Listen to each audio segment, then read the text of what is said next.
তো সেই খোড়ে নদী, আমি তো বলছি খোড়ে নদীর সামনে দিয়ে হাঁটছিলাম।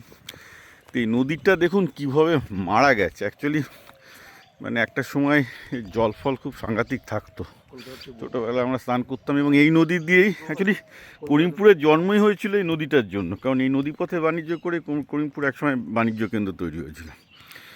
এবং তারপর নদীগুলোতে খাড় বসিয়ে গঠিয়ে মানে মানুষ যে কত নদী মারতে পারে, এবং আমার হিসাব হচ্ছে ওটা ভারতবর্ষে কত নদী মেরেছে আমার হিসাব নেই, পশ্চিমবঙ্গে অন্তত কয়েক হাজার নদী এভাবে মেরে ফেলা হয়েছে। এবং স্ট্যাটিস্টিক্স বলছে 1980 সালে যত জল ধারণের ক্ষমতা ছিল পশ্চিমবঙ্গের নদীগুলোর, আজকে তার 20% টপ, মানে এসে ম্যাসাকার যে পুরো 40 বছরের মধ্যে গ্রাম বাংলার নদীগুলোর জল ধারণের ক্ষমতা 80% কমে গেছে, 20% পড়ে রয়েছে। তার ফলে যেটা হচ্ছে, অভরপুরে যে এরিয়াটা দিয়ে আমি হাঁটছি, এখানে এখন একটু বৃষ্টি হলেই পুরো জল জমে যাবে, পুরো এখানে বন্যা হয়ে যাবে পুরোপুরি।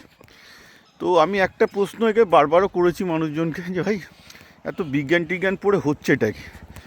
সাধারণ মানুষজনের নিজের ইকোসিস্টেম সম্বন্ধে জ্ঞান নেই, যে নদীগুলোকে এত বছর ধরে হাজার হাজার বছর ধরে বেঁচেছিল, যার উপরে একটা সভ্যতা চালু ছিল। আর আমাদের এমন সব লোকজন সভ্য হয়ে গেছে, লাস্ট 40 বছরের সব নদীগুলো 12টা বাজিয়ে দিচ্ছে। এখন এরা নিজেরা কীভাবে বাঁচবে আমি জানি না। তো এই তো হচ্ছে আমাদের বিজ্ঞান এবং শিক্ষা দীক্ষা পড়ার ফল।